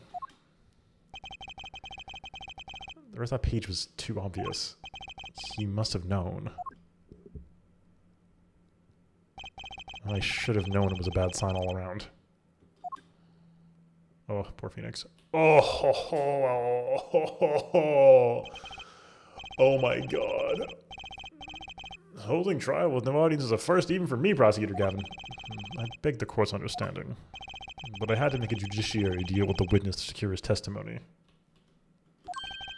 Judiciary deal? The details of his testimony may have some legal ramifications, so you say. I thought it best to contain the information to this room. Very well. And you are the witness, I gather? Ah, yes. Yes, sir. State your name and occupation for the record. My name's Drew Measham. I'm a painter. A painter? And you are somehow related to this case? No, well, not per se. I have one simple question for this witness. Mr. Measham, was it? Do you know what this is? Oh, yeah. I know it well. How's that possible? Have you seen this diary page somewhere before? Oh, yeah. I mean, I made it. You... what? You made it? Yes. You may call it one of my works. The prosecutor's office received a tip-off yesterday. Illegal evidence is prepared for the trial of Zach Gramarye. Illegal evidence? I initiated an investigation and found this witness, a painter to the world at large. Measham is on the other side, you might say. He is skilled in making perfect reproductions of certain things. Forgeries, in other words. Forgeries? Well, so we are to understand that this page here is a fake. Prepared by a certain defense attorney. Objection! Hold it.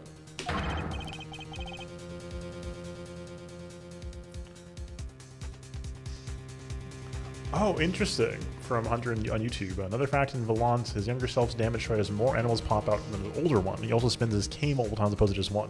Yes. More enthusiasm, more energy in his matter. Fascinating. I didn't prepare this evidence. Ah, the attorney speaks. Something about this page, I presume, but what is he saying? It makes no sense. After all, it was you presented this evidence to us, Phoenix, right? Witness, or Mr. Measham, was it? Who requested this forgery? Who was your client? That's... I don't know. What? Most of my clients prefer to remain anonymous even to me. I make the items they want, and I receive my payment. That's the extent of my contact with them. Objection! But there's no proof this is a fake. It's a fake. Huh? To avoid just a sort of problem, I always put a special mark on my works. I can say without a doubt, this is mine.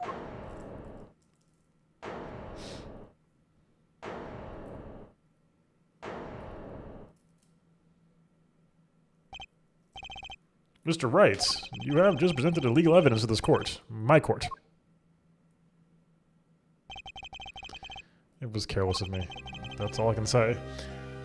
The thing I love about this, and why this is so heartbreaking, is that, like, we've done this before. Like, in the original trilogy, I think more than once we get handed, like, god-tier evidence out of nowhere.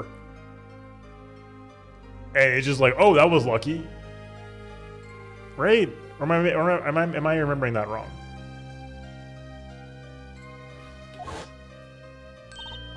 Oh, old boy. Here. What's this? I don't know, I just got over there in the hall. They told me to give it to you, to the old boy in the blue suit with the spiky hair.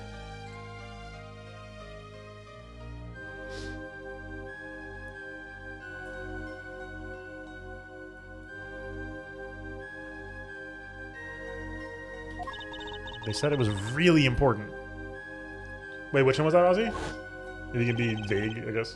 It's all a trap, a fatal trap. Okay. Mr. Wright? Yes. Do you have an explanation for yourself? If I did, would the court hear it? Probably not.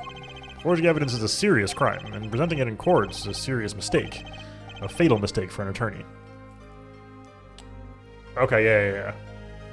I'm kind of remembering this, but only vaguely. I'll talk it up after. Fatal too, perhaps, for your client, I fear. Tell me, what kind of defendant relies on forged evidence? The answer is quite clear. A guilty one. Objection! Your Honor, wait. I understand presenting forged evidence in court is a serious crime, but you cannot hold my client responsible for actions I undertook as an individual.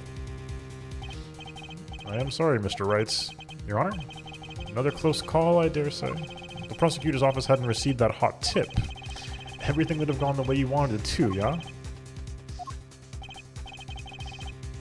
They even gave you a chance. Too bad you decided not to think before embarrassing yourself.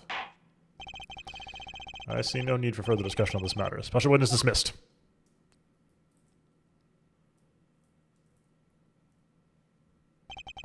Mr. Attorney. Yes? Could I ask your name? Phoenix Wright. Mr. Wright, I have seen and studied many people, but none like you. I'll remember you, Mr. Wright.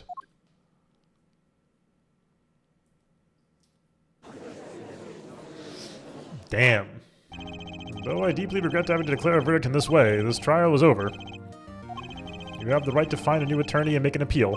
However, this court must... Your Honor. Yes, Mr. Zack, there is one thing I wish to make clear. Today in this courtroom, you cannot declare me guilty. It is impossible.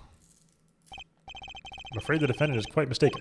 I most certainly have the authority to declare a verdict on you. Except, tell me, how do you plan on announcing your verdicts when your defendant does not exist? Doesn't exist? What are you talking about? I am talking about this. Mr. Enigmar? Defendant's escaped. Find him, quick! Bailiff, expose all exits from the building. Oh my god. On the double, he must not be allowed to escape. That day in that courtroom, a miracle occurred. The defendant, Shady Enigmar, aka Zack Ramery, did not just escape from court. He literally, unbelievably, vanished. Right before the bailiff's eyes. No one ever saw him again. Not since that day. This is the Grammary miracle.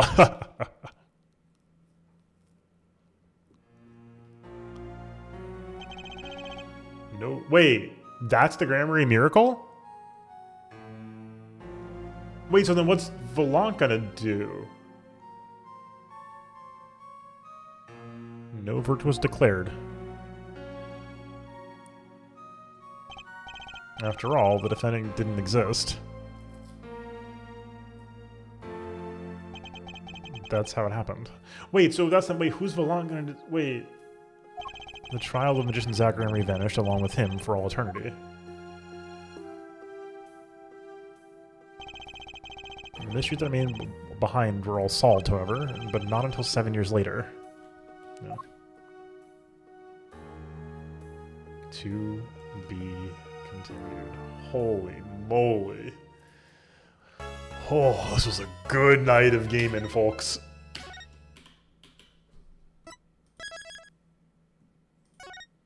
The Mason system? The Mason system? What does that mean? Oh my god. What a killer segment, folks. What a killer segment. That slapped. The Freemasons? The Lale Lule Lo.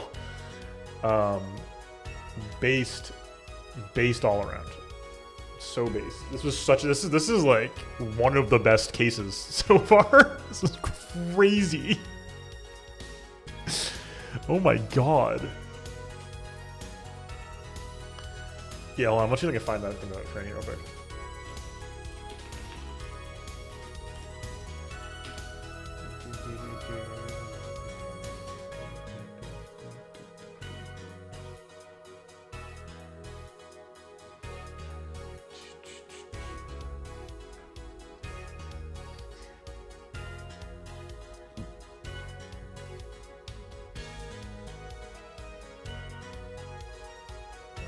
Let's see.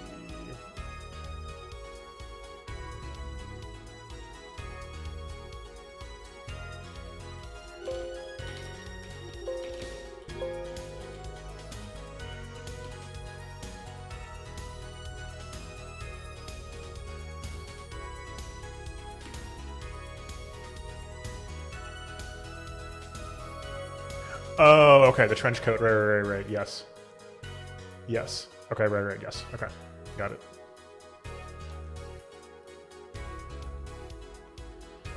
That was crazy. Wild case. Damn. I'm so excited to finish this up, but holy cow, like I still don't have all the pieces together. Yeah, this is a top. I mean, like they're all X4s, right? Like they're all like, you know, is this easy? The top 5. 1, 4, 2, 4, 3, 4, 4, 4. Because they're all bangers, right? Like, it's just, they're so good. Like, yeah, every time. Yeah, this is nuts.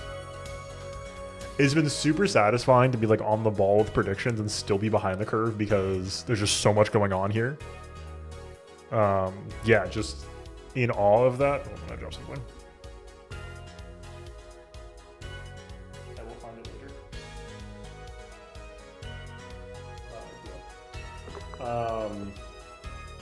Yeah, man. That goes crazy.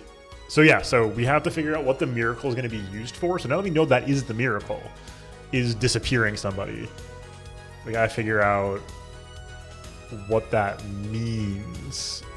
And also, like, Zach, what the hell, dude? Could you have given your daughter a sign? Jesus. Oh, that sucks. He was alive for 7 more years.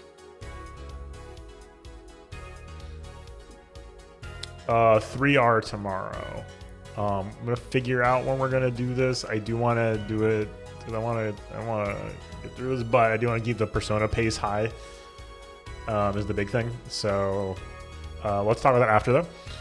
Any final thoughts? It's good. The flashback's great. I'm loving having Phoenix back on the stand. I miss him. I miss Phoenix Wrights. I think it's plausible right now that Christoph Gavin orchestrated everything.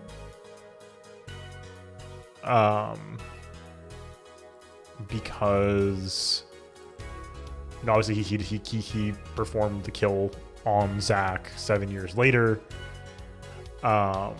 He may have been feeding intel to his brother. Like, if the tip-off was from Christoph, and Christoph may have also been the one who engaged. Like Christoph may have set up the whole false evidence scheme. Is what I'm trying to say. So it was clearly Phoenix got framed here, right? I mean, he's taking it incredibly gracefully because he knows he should have submitted like the weirdo evidence he got, but that's what he's used to doing, right? So like, and also it's like, what are you gonna do? You know, I was like, what are you gonna do? Not like, it looks perfect. Like, you have no reason to believe it's not the case. So, wow, good stuff. Anyway, I'm Essel. Thanks for being here, folks. If you want to see more of this, stay tuned. Links around here and below the video if you're watching on YouTube for the playlist for more Apollo Justice, and the rest of the other series are on my channel as well, or on the VOD channel, one of the two or both. VOD channel, I think, mostly at this point. But thank you all for being here. Hopefully I'll see you soon. Until next time, everybody. Join us live on stream, twitch.tv/SL_TV, and on YouTube, 7 p.m.-ish Eastern, Sunday through Thursday. Links and schedules and everything else on the Discord. Hopefully we'll see you soon. Until next time. Peace. All right, gamers, thank you so much for being here. It's been a pleasure to have you along tonight on both Twitch and YouTube. Thanks for being here. So yeah, the plan is going to be tomorrow. We'll do 2 days of Persona. I think Wednesday's a good day, Hydra. I agree. To break things up. We're going like half a week in between Ace Attorney episodes instead of a week. We'll figure it out as we get there, but let's give that a shot this week probably. And once we get done with Apollo Justice, we'll probably focus on Persona for a little bit, and then we'll take a day off each week for like Rando or some other break from Persona on like Wednesday, or probably Wednesday. It's either Tuesday or Wednesday, one of the two. Or Sunday, one of those 3, before we get into the next Ace Attorney game. But just because okay, we could also run it down Wednesday, Thursday. We'll see how we feel. I want to keep the Persona momentum high because I don't want to I don't want to like rush through it, but like it's good. We're all liking it. I want to keep the momentum high instead of getting lost in the sauce. So we could do that Wednesday, Thursday if we want to. If we want to push our luck. Otherwise, we could do it Wednesday, Sunday. So stay tuned. Thanks for being here, everybody. Hopefully, I'll see you all soon. Until next time, enjoy yourselves and get some rest. Peace.